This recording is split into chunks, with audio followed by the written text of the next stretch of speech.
Well, good afternoon on another beautiful week. As you can tell, I'm in a UPF shirt, which means it's not cold outside.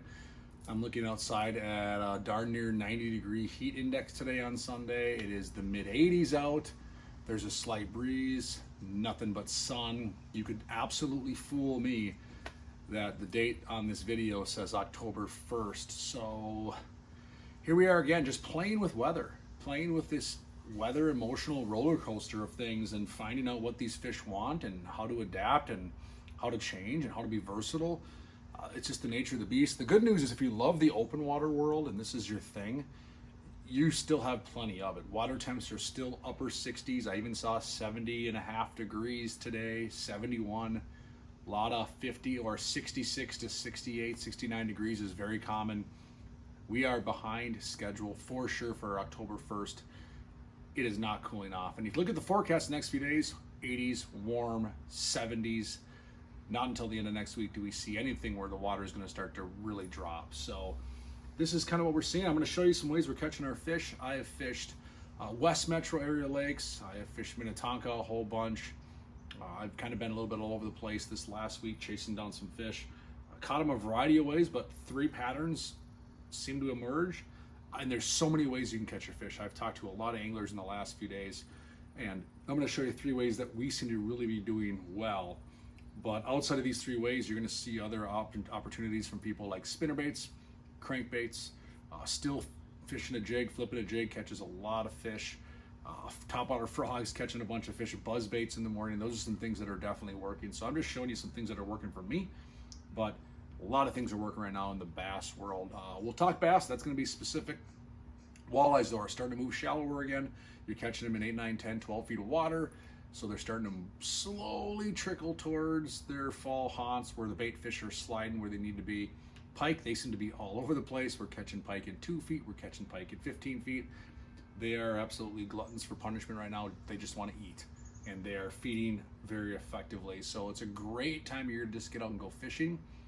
I do anticipate it being a little more comfortable. You know me, shorts and hoodie, that's my jam. I've been wearing a lot of UPF shirts the last couple days. Although, previous this week, a couple days this week, I absolutely lived in my rain suit.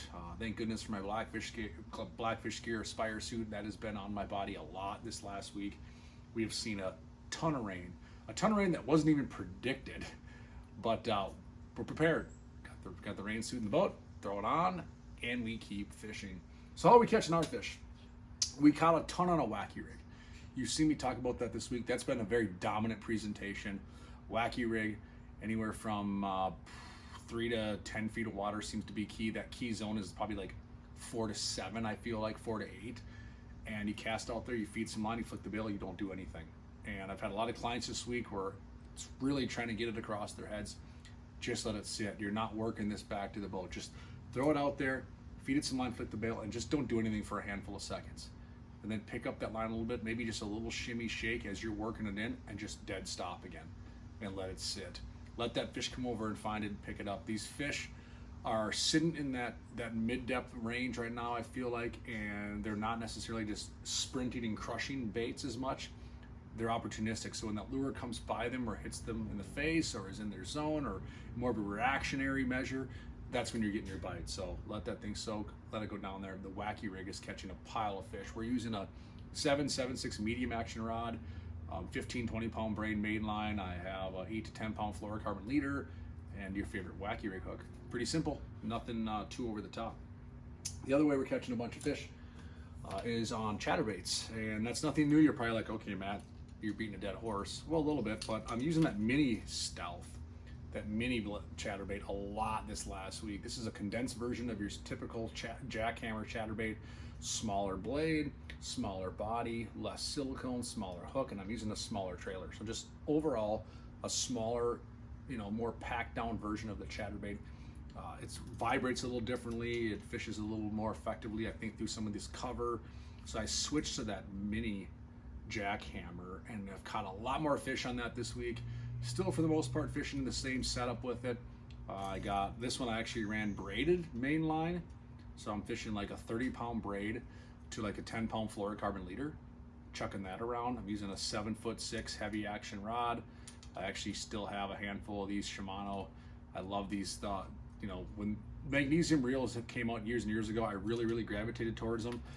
And there was a version of the Chronarch CI4 that I picked up a lot of when they were out, and I love this reel. It's not a DC, not a big deal, still casts like a charm. So that's my chatterbait setup this week. And that braid was nice because I'm making long casts. I can feel a lot more, rip it through the weeds.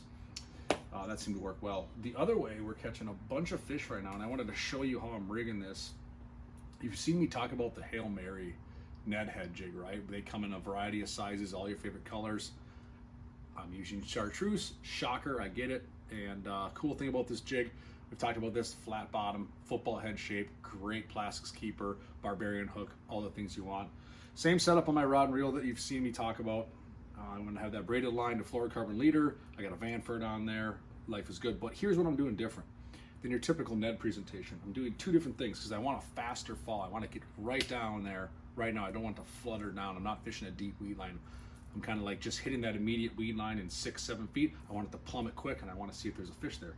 So I'm doing one of two things. I'm taking my Cometa, as you know, and I'm not fishing it whole. I'm taking about 1.5 inches off, kind of right where that soft spot is, that flat spot. I'm ripping off right above that, and I'm threading that on there. And it's basically a Ned rig, a little longer than a lot of the stuff you might buy in a store, a little larger version Ned rig, but that is heavy. That's a heavier presentation. That's gonna plummet quick. That's gonna get down to those fish. That's gonna give me a lot more effectiveness. Another bait that is doing really well, in fact, better than what I've just showed you. You've heard me talk about the Tri-Alive crawler before. I've caught a lot of fish on this, fishing deep weed lines and whatnot, and I've had days where this outproduces everything else. And you've seen me talk about this, right? It's a longer presentation.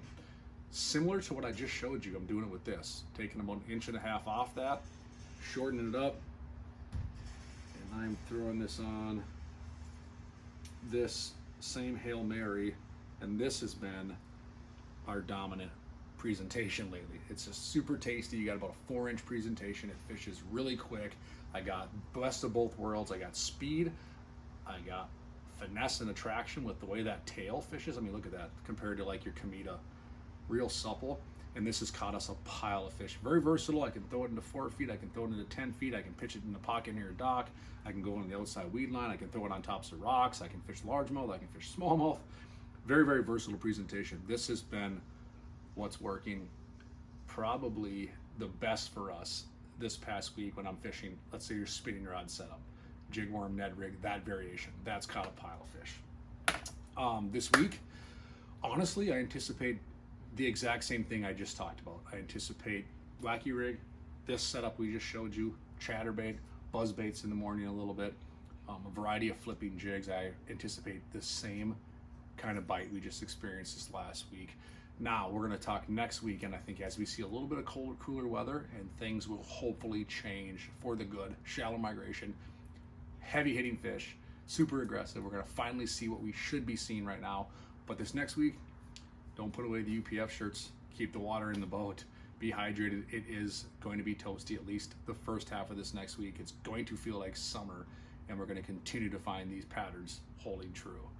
So otherwise, welcome October.